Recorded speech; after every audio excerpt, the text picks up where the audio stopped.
So it's a campaign to raise awareness of Lewy body disease on the island of Ireland. So you can see there that we are including Northern Ireland and the Republic of Ireland in this programme. So what are Lewy bodies? I'm sure everybody on this call today already knows what Lewy bodies are, but just in case, it's a neurodegenerative disease, the umbrella term, and it's a range of conditions which primarily affect the human brain. So there's lots of neurodegenerative diseases, and we are working on a radio program that is Near FM in Dublin and LLARC, which is the Later Life Audio Radio collaboration in the UK. So you're probably going to hear a lot more about different neurodegenerative diseases over the summertime. So Lewy body disorders, they comprise dementia with Lewy bodies, and also they comprise Lewy bodies, DLB and Parkinson's disease dementia. So we've got DLB and PDD. There's a lot of acronyms there between LBD, DLB and PDD. And what we're going to try and do in Lewy Body Ireland is to keep saying the two words Lewy bodies, because to try and make it easy, we're going to try and avoid acronyms where possible. So this is, they were thought to be quite rare until the late 1980s. Ian McKeith was one of the people who did a lot of work on Lewy body disease over the last 30 years. And he developed this staining technique, which you can see here on the right, where we can identify Lewy bodies quite easily on a DOT scan. These are only estimates. We don't know how many people in Ireland have Lewy body disease. But what we do know is in the UK, from the work that Jackie Cannon and others in the Lewy Body Society in the UK have done, is that they've estimated that about between 15 and 20% of all the people who've been diagnosed with dementia have Lewy body disease. So we're talking about maybe 130,000 people, or 15% there. That would, I imagine, is a low estimate. But let's go with that, this pink part of the chart here. In the USA, they're doing similar work in LBDA, which is the Lewy Body Dementia Association, and they reckon it's over 1 million. So we're looking at 21% there. In Australia, something similar, 100,000, about 21%. So if we're basing it on just averages, in Ireland, on the island of Ireland, we're talking anywhere between 9,600, so let's call it 10,000, or maybe 13,500, depending on what figures you look at. Most experts on Lewy Body Ireland, which is the group that are the steering group that's working on this project at the moment, will estimate that it's probably anywhere between 10 and 15,000 in Ireland. So what are we going to do? We're going to try and have a media awareness campaign to raise awareness of Lewy bodies, to get people talking about the disease, not just in terms of dementia, because when you say dementia, a lot of people, including me, might have thought you're talking about Alzheimer's. My mom had Alzheimer's. So a lot of the things you associate with Alzheimer's are memory loss. And as everyone on this call today knows, that memory loss is the least of your troubles. There's loads of other things going on in Lewy body disease. So we're going to try and avoid the conversation about memories, but we're going to really signpost what Lewy body is and how it is different from Alzheimer's, how it is different from vascular, how it is different from Parkinson's. It has similarities, but it has differences as well. We're going to generate an information leaflet, which is very similar to the one you have in the UK, and distribute that to the GPs, the psychiatrists, geriatricians, neurologists, memory clinics, nursing students, and all nursing homes. In fact, anyone who is front-facing with anyone who may or may not be worried about symptoms will have a leaflet so that they can find out the symptoms. We're working with LBDA in America and with Jackie Cannon and her team in Lewy body in the UK. We're not reinventing wheels here. We're just going to find out what are the most important things that we need to focus on, and we're building a website. So the website is really one of the things I want to ask you all about today. So in this website, we are going to target 5 different types of people. So the first person group, if you like, is the person living with Lewy body disease, or the person who is worried about symptoms and thinks they may have this and wants to learn a little bit more. The second part of our website is for the caregiver. The third part is for clinicians. And by clinicians, I'm including their GPs, or I'm including people who work in chemists or dentists, or anyone who's front-facing, sleep clinics, anyone at all who is front-facing with people who may or may not be worried about the symptoms, particularly around sleep. Researchers, there's so much research being done already around the world. We just need to find a receptacle, to find a place to put all the research together. And the fifth, and probably I would argue one of the most important parts of our website, is dementia inclusive creative artists. So Kevin Quaid, I'm going to introduce you to him in just a moment, but what I want to show you here is how important it is to have the voice of somebody living with Lewy bodies. This is our website. This is the draft landing page here. These are all the little bits about the, this is developed for a phone. 80% of people who go onto a website, first of all, go onto it on a phone. This is Dr. Lewy here. In the middle is the person who discovered Lewy bodies more than 100 years ago. And we'll have the stories as told by the person living with the disease. This is the clinician, this is the caregiver, this is the creative artist, and there'll be more information here as well. So the objectives are we're going to build a website. It's our first step. When we are safe to do so, when restrictions lift in Ireland, we'll be able to have a national launch. And we'll be able to work together with Lewy Body Society in the UK and LBDA in America to join forces and to try and really lift the profile of Lewy bodies all around the world and to hopefully reduce some of the stigma attached to it. We want to evaluate the feasibility and acceptability by using a lot of metrics. So we have researchers from Trinity College on board with us as well. And we want to sustain the website in collaboration with Lewy Body Ireland by putting in a funding model and applying for charity status. So these are all the references that we've used. These are all the books that I've read. You can see here, this book here, Lewy Body Survival, Lewy Body Dementia Survival and Me, is written by Kevin Quaid. We're going to tell you a little bit more about that. This is the Lewy Body Soldier, which is a UK book. This is an American book, Other Me's, written by a carer. And this is a book here, this is published, a piece published in the New Yorker. These are sample leaflets in the USA, and in the UK, we want to develop something similar on the island of Ireland. And these are the anticipated outcomes. We want to build a database. We want to find out how many people are actually affected by Lewy body disease on the island of Ireland. We estimate 10,000, but could be more. And we want to raise awareness. There is no cure, as we all know, but some people may be offered drugs and non-drug treatments to help with symptoms. It's a hugely underdiagnosed and underdetected disease, particularly in Ireland, where the clinical prevalence is almost unknown. The treatments can't stop or reverse the course, but many people can benefit from drug and non-drug treatments. And that's what we want to offer is hope, support, and knowledge. So the information is for the people who think they may have Lewy bodies or who do have Lewy bodies, they've had a diagnosis. For caregivers or people who are worried about a relative, particularly bed partners who are worried about somebody who is sleeping with them, who regularly falls out of the bed or is acting out dreams, or, at the early stages of Lewy bodies when we really need some interventions. Clinicians, including pharmacists and dentists, ophthalmologists, therapists, researchers, not just in Ireland, but globally. And this is the part that I'm really excited about, is the dementia inclusive creative artists in Ireland and globally. Anyone who's offering courses online or in real life in the future, how can we connect with those to offer some hope after a diagnosis? So why offer some hope? Well, this is the voice of somebody who is... You get very upset when you're told the diagnosis was appalling, and you speak to the doctor, you have a long chat, and then he turns around and says, any questions? And you say, well, what can you do for me? And the doctor says, nothing, we can do nothing for you. You will die. And what you should do now is put your affairs, in order. And you leave then the room, and you're just sort of hammered, so to speak. And the feedback that we get back from people is that they can't believe that there is something. Now, what I said at the very end as I was leaving, I said to the consultant, is there anything that can be done? And the consultant said, keep off the red meat. That was the end of the discussion. Now, I think he didn't know what to say, so he just sort of, put that in, and that was it. And when we then speak to the people that we represent, they tell us sort of similar types of response, which are essentially a no hope response. The other important thing is keep hope alive, because so many people just lie down and accept that this is it. Well, we will not lie down.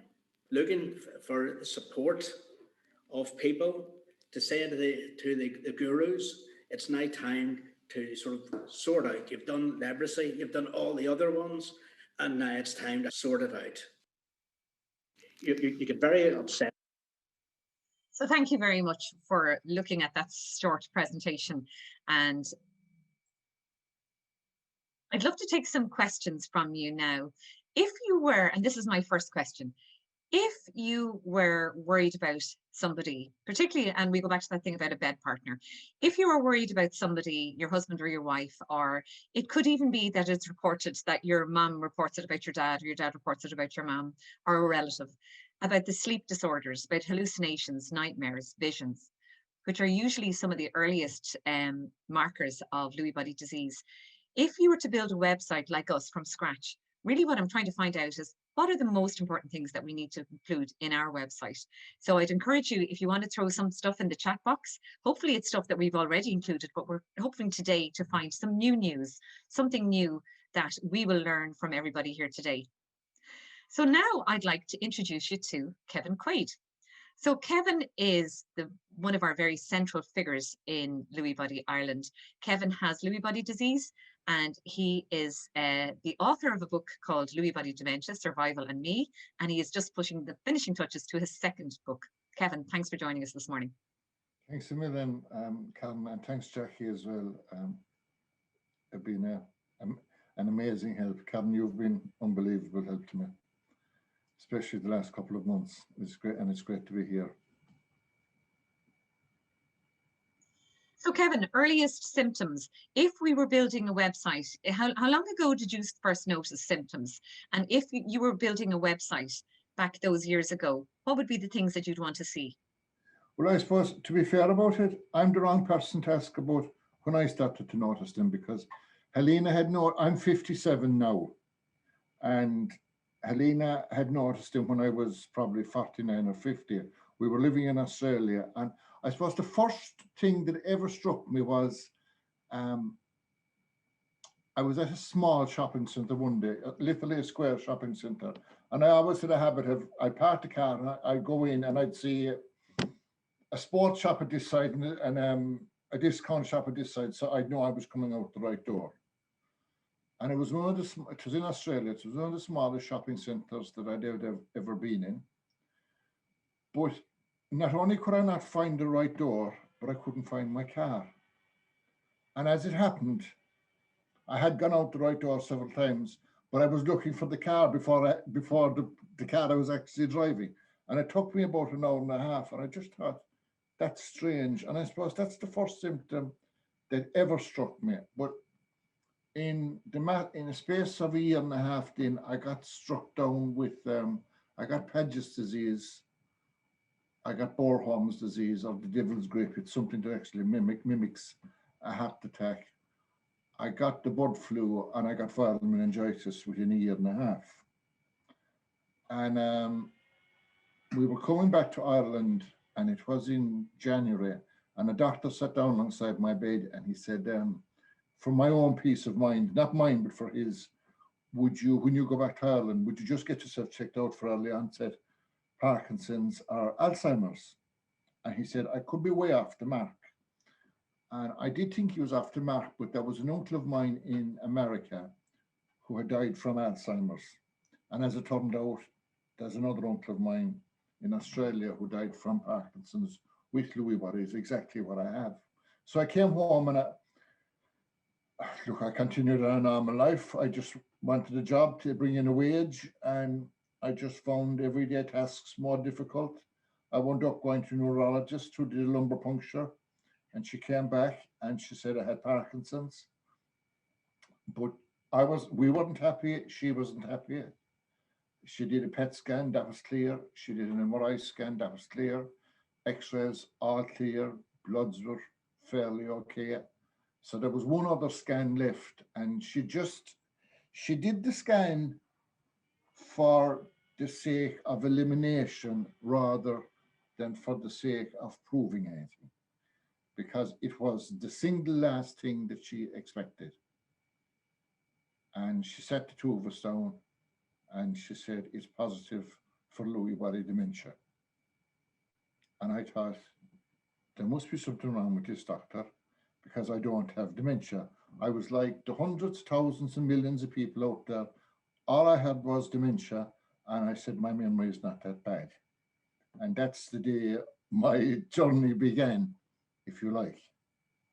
But like listening to Sean in the video, we left the doctor's office, and I had dementia. That's where I thought I was. I had dementia, but I can't remember. So what else is there to this dementia? And my neurologist, who is an absolute angel, she's on O'Toole in the Mercy Hospital in Cork. She leaves no stone unturned. And they asked me, she has a brilliant team, they asked me, would I keep notes, day-to-day notes, if I thought of them, of how my life was going. And I was going to see her every 6 weeks. She kind of wanted proof upon proof upon proof that, yeah, even that the scan wasn't wrong. And my nights were becoming horrific. I was on a myriad of different medications, pain patches. I was on 19 different medications, to the point where I almost died from medication. And I remember going up to her one day, and if any person said here to me today that you didn't sleep for 11 days or nights, I would not believe it, because I would say, you're so tired, it's impossible, you will nod off. Well, I did it. And I went up and she said, I want to, she looked at the leader and she said, I have to admit him immediately. And I said, I'm not staying here in the COH. I didn't even know what hospital I was in. And then she mentioned the word that I was to see this Professor Keenan, that he was a psychiatrist. And I said, no, forget about it. I ain't going to see no psychiatrist. I hated the word, let alone the doctor. And she said, you trust me? And I said, I do. Well, she said, this is a good man, and you can talk to him about anything. So I said, fair enough. So roll on the story. I was admitted to hospital, and he came in, he stood into the bed, and you know the way doctors come in, and they have the chart and nurses alongside him. Mr. Quaid, we are taking him off of this. We're taking him off all these tablets. And I just thought to myself, well, Lewy body dementia ain't going to kill me. This fella's going to kill me right now. I'm glad I have my will made. So there was a pain patch on my shoulder, and it was gone to 30 mgs or whatever the technical term is, but it started off in 5s. And my own GP said it's to go up in increments of 5, but it's to come off in increments of 5. And I said, sorry, doctor, no, I said, but I'm going to be honest with you. I said, I don't trust you.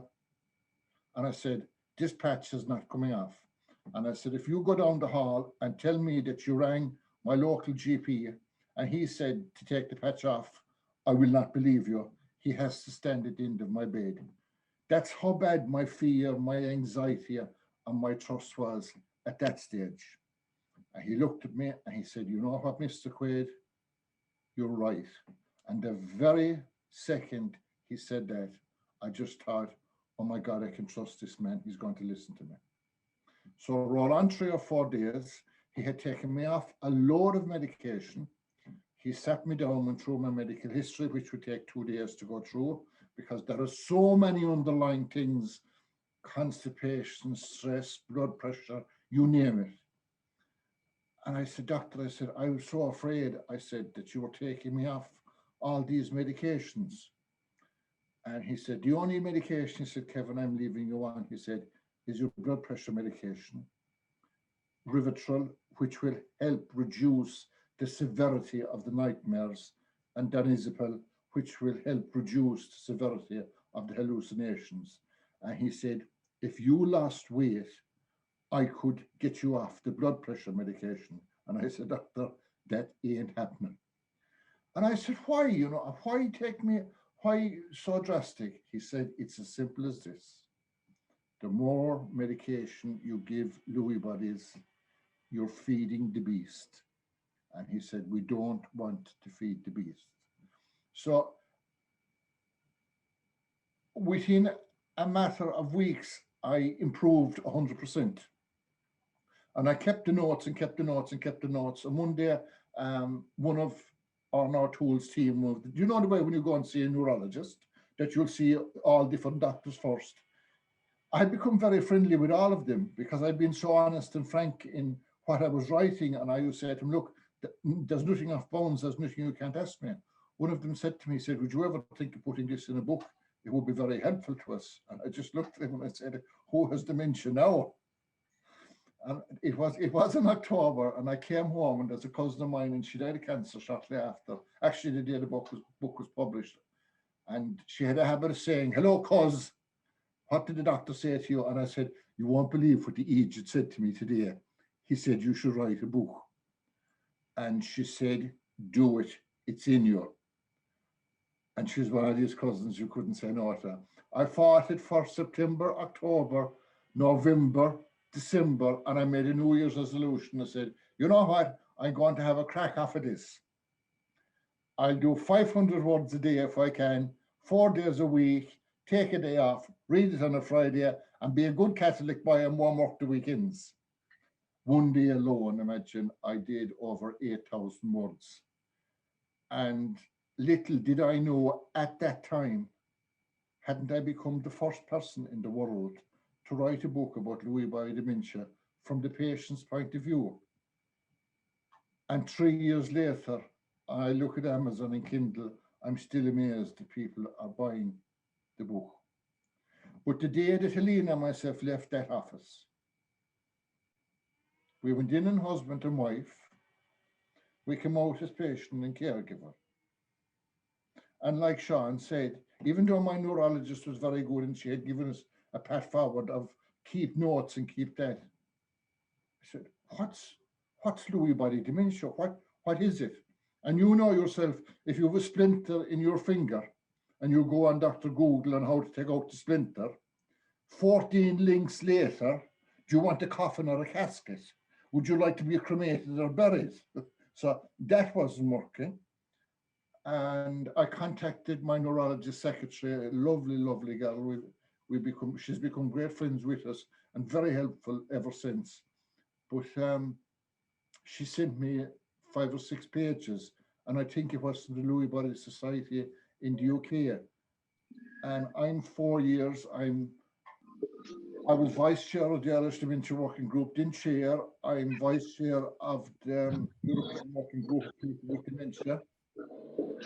And I have met so few people with Lewy bodies, and I know why.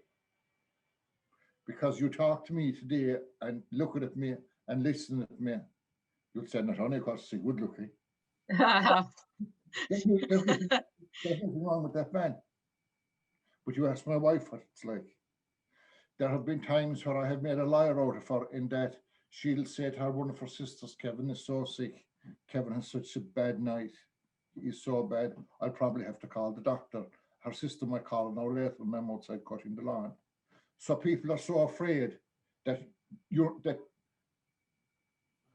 there's even days I say to myself, do I have it? And then there's days when Louis reminds me, oh, don't worry, buddy, I'm here all right. I'm here all right. And I can tell you this, I cannot stress enough the importance of a proper diagnosis. Because there are mornings when I have woke and my wife is sitting there, I have said to her, if I didn't know what was wrong with me or what was causing these horrific nightmares, the fact that I can smell dead bodies, the fact that I can see people coming to kill me, I would be out of here in a shot. And I have heard at times when, God love them, someone will commit suicide, or how could they do it to their wife or their children or their grandchildren? I get into such a despair, such a horrible, horrible place. I don't know I have children. I don't know I have the most beautiful grandchildren on the planet. I don't know that at that stage. I just want the madness to end, and that's what it is. But then I get reassurance from Helena. I get reassurance from, my dementia advisor here, Amy Murphy. I owe my life to her. I get reassurance from people like that it's not you, it's the disease. And that's what helps me cope with it. Sorry, Karen, for wandering on. I don't know. No, it's fantastic to hear, Kevin, and I have a picture of Robin Williams behind me as a reminder that Robin Williams died by suicide, but he had Lewy body disease as well. And for all his fame and his fortune, and he lived in San Francisco, so he was right beside UCSF, which is one of the centers of excellence for Lewy body disease. And he wasn't diagnosed until his autopsy. And his wife, Susan Schneider Williams, says that there was a terrorist. He used to talk about a terrorist being in his brain. So she said he died from Lewy body disease. He didn't die from suicide. It doesn't matter what's on his death certificate. And it's the importance of that film, Robin's Wish, which Jackie had in January, and that's when I met a number of people, including Jackie, for the first time. It had such a profound impact on me that we have been in contact since with Tyler Norwood. And the most important person in the story of Robin Williams was his wife, Susan. So now I'd like to introduce you to Helena. Helena, I have two questions for you. The first one is, when did you first notice it? And secondly, can you tell us about the fluctuations? Because that seems to be one of the biggest challenges with Lewy body disease, is that even though you're having a horrendous day, it isn't a whole day, it's maybe a horrendous hour within a day. And if somebody sees the person later, like in this example, you know, Kevin, they don't believe you and they think you might be making it up. Is that really the worst part of the disease? So there's the two questions for you, Helena. And then maybe if anyone else has questions, put them in the chat box and we can come to those afterwards. Helena, you're on mute there. If you want to unmute, please. So Karen, thank you for having us, and thanks Jackie for joining with us and giving us all this fabulous information. In actual fact, when Kevin was first diagnosed, it was all your information that we had, which was extremely helpful to us. Kevin had symptoms for years and years and years. In his mid-40s, he had symptoms which would have been depression, anxiety, kind of different emotional challenges and things like that, and blood pressure problems, in that his blood pressure would drop instantly, and he ended up being 6 weeks in hospital when he was, what age were you, 44 maybe? Because when he'd stand up, he'd pass out. And of course, looking back now, that is one of the symptoms of Lewy body disease or Lewy body dementia, but it was not diagnosed at the time, of course. And to come back on a point he said about psychiatrists, Kevin at the time hated psychiatrists because he had a very bad run-in with the psychiatrist that he was dealing with, that he was going to every month, and who didn't seem to believe what he was saying, because Kevin had all these stories to tell him, and then Kevin would turn up at his appointment looking great. So it was very difficult, in fairness to the psychiatrist.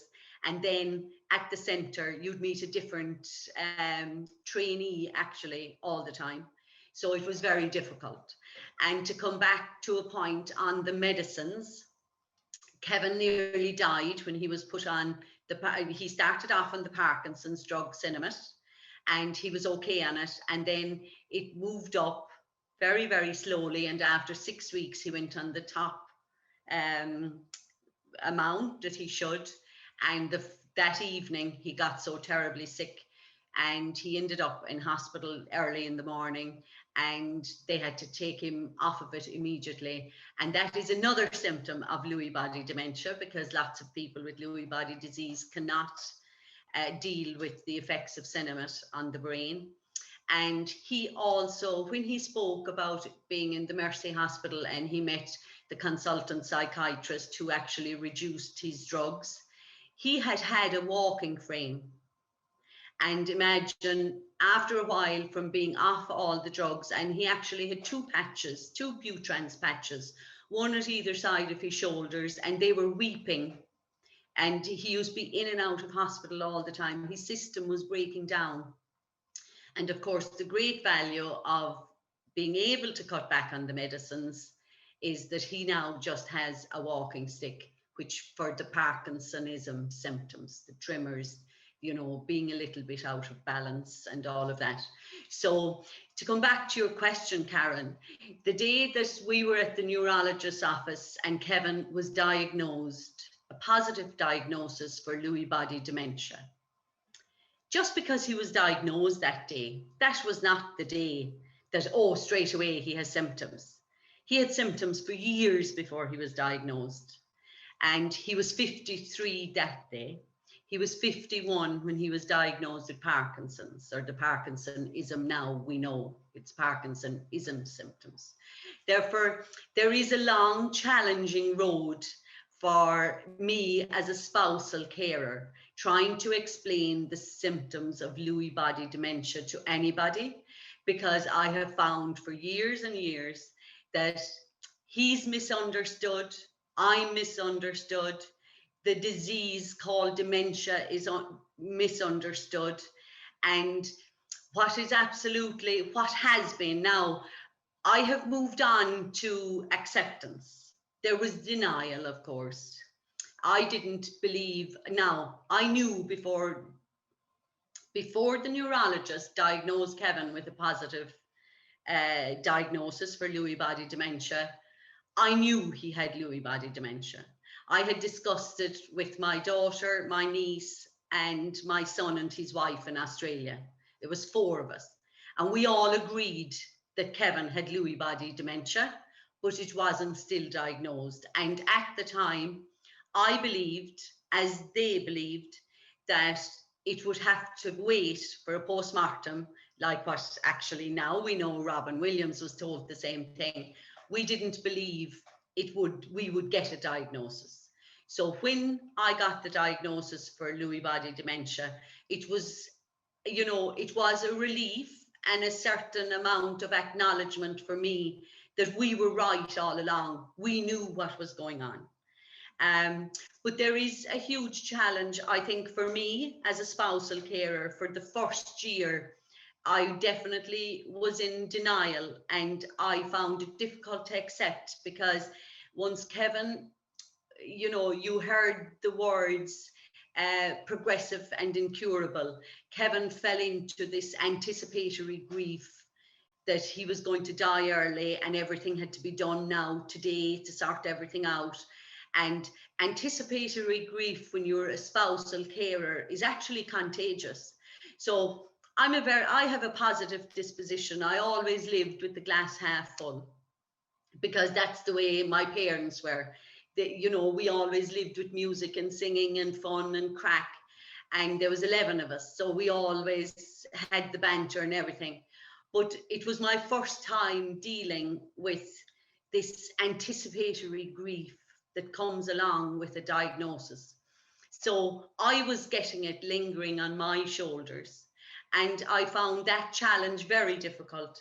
But having said that, once I got into a stage of accepting and not denying this diagnosis, with acceptance came, I suppose, a kind of a gratitude for what we had, and a gratitude that we had a positive diagnosis, a gratitude that we were dealing with it in the right way, a gratitude that there were fluctuations, and while there are negative fluctuations, when it came round, when the wheel turned to the positive fluctuation, it was wonderful.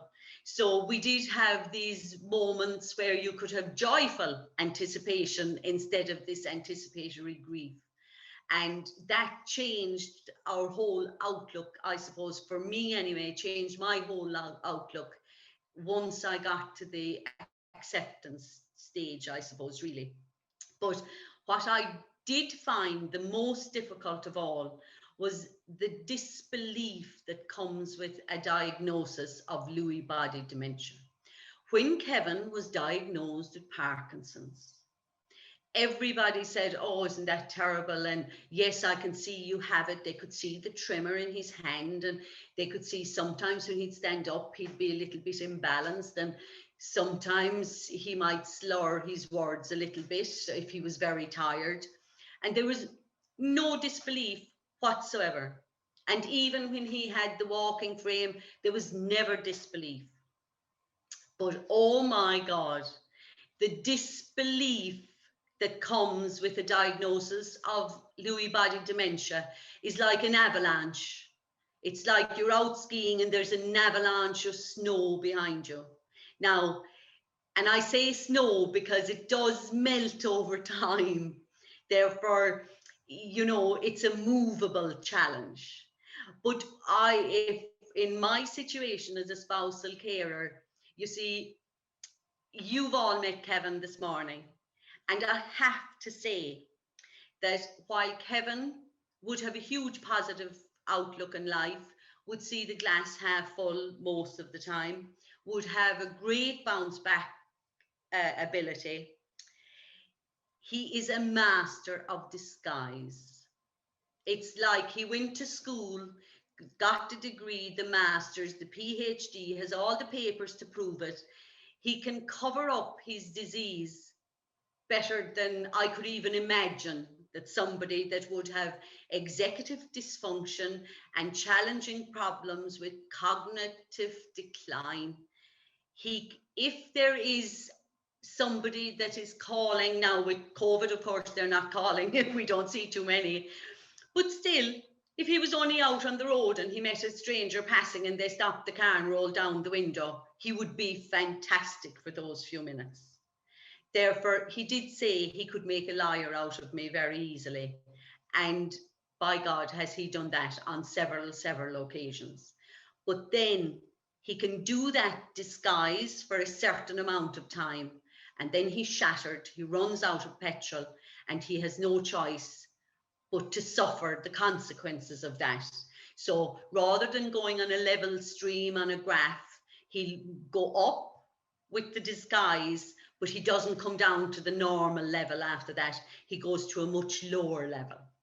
And then he actually, if he had a busy day or if he was doing anything particular, he wilts. The very same as my flowers would do if they didn't get water. You'll see them drooping on a sunny day, and he just wilts. So he will, everything starts slowing. So it's like he goes from a fifth gear down to first gear, and then he has to just roll into bed to get back on track. But unfortunately, my experience of living with, as a spousal carer to Kevin, who has Lewy body dementia, is that before the Lewy body dementia symptoms kind of really got more, I suppose, challenging, you could go to bed and you'd get up after getting your revival. You'd be able to revive your drooping spirits and you'd get up on a new day. Whereas with Lewy body dementia, you don't ever, I'll speak for myself, we never get a morning where you get up fresh because of the night before. So we don't get to recharge our batteries like we used to. So we get, I might lie on the couch for an hour or two during the day and get a few naps that way. Kevin will sometimes go to bed during the day if 'tis at the right time, because Kevin goes to bed at 5:30 or 6 in the evening. So if it goes too late, it's too late to go to bed. But Lewy body dementia is a hidden disease, and it really, really is absolutely magnificent that this is starting in Ireland, Lewy body Ireland, and it's going to bring it out of the shadows, because there is a shadow with it, you know. Oh, he doesn't have that. Of course he doesn't have that. It's as if, you know, everybody is afraid to mention the word Lewy body dementia. And what is shocking to hear this morning, there may be 10,000 people in Ireland that have it, and some of them will have a diagnosis. Of course, there will be some out of that 10,000 people who have a diagnosis, but they're embarrassed to say it, and they're not going to say it because of the stigma. And there are things that you will not discuss about Lewy body dementia outside your own front door, because when you see this disease 24/7, how it affects negatively on Kevin, how it impacts on me with carer burden, emotionally, physically, mentally, and all these other things. People are nervous to state it and to say it out in the open, but until it is brought into the open, then we can make changes. You have to see it in the light of day. So Karen, apologies, I went on too long. Oh no, it was fantastic to hear. And Helena, I could see, and Kevin, thank you so much. I'm looking around on Zoom and I can see so many people nodding in agreement with you on everything that you've said, because your honesty and your candor and the way you share your story is what we need to hear. We're all people who need to hear stories about why is it, first of all, that we haven't heard of Lewy body in the same way that we've heard about Alzheimer's. When my mom was diagnosed with Alzheimer's, I kind of knew what was going to happen next. I knew she was going to lose her memories. I knew that she was going to travel back in time, that 5-minute memories would be gone and she'd eventually go back to junior infants. And that's what happened. And it was a slow, steady decline. And it was kind of gentle. But with Lewy bodies, it's up, it's down, it fluctuates. And, you know, the bad part of it is that people don't believe you. But the good part is that, you know, when you're having an episode, that you can come back, which is lovely. And I'm glad you described that it isn't all bad. That is one of the positives of Lewy body disease, that you're listening to Kevin today and he sounds perfectly lucid and perfectly fine. And I'm sure this is taking a huge amount of energy out of you, Kevin. So thank you so much for sharing your energy with us today.